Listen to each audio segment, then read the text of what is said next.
Okay guys, got a 2002 here Ford Explorer. This is the 4.0. And so in the beginning when we did a pressure test, thought that it had a blown head gasket. It ends up, it's a thermostat housing. Let me get that over here just in case you need it.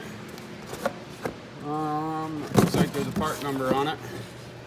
There you go if you need it, 902-860. So instead of getting the thermostat and this thermostat water outlet, it was cheaper just to go this route. It's got everything we need except for the sensor. Well, the thermostat sensor is on this one, so we can take it off. So it's a pretty simple process. We're gonna use 2 pair of pliers here and an 8mm. So we're gonna pull out these 3 let me turn my light down here from my head. These 3 8mm here. That one's still stuck in there a little bit, but I've already pulled those out. There's 2 of them. So those 3 there. This small water hose, I've disconnected everything already. This water hose. Underneath, I had to use my needle nose pliers. Get this hose out of the way. Squeeze that down, give it a small twist, and then she'll pull up and out of there. And of course, the sensor there you unplug.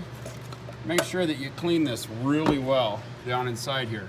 So we'll clean all this real good, and then we'll just put it backwards. Putting on the bottom hose first, then you can put your, transfer your sensor to your new one. It looks like that's 11/16.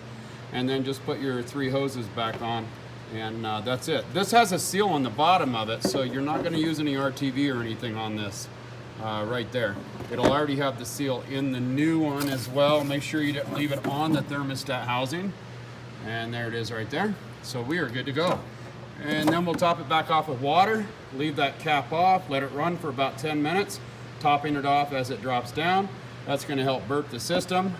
When you have a reservoir instead of the actual radiator cap, this will actually help to bleed the water as well through here, whereas a radiator you'd have to bleed it a little bit longer. So just bleed it for about 5 minutes, meaning just leave it running and keep it topped off at the full level. So I hope this video helps you out. Please click like, please click subscribe, click on my name underneath this video for all my other how-to videos, and as always guys, enjoy.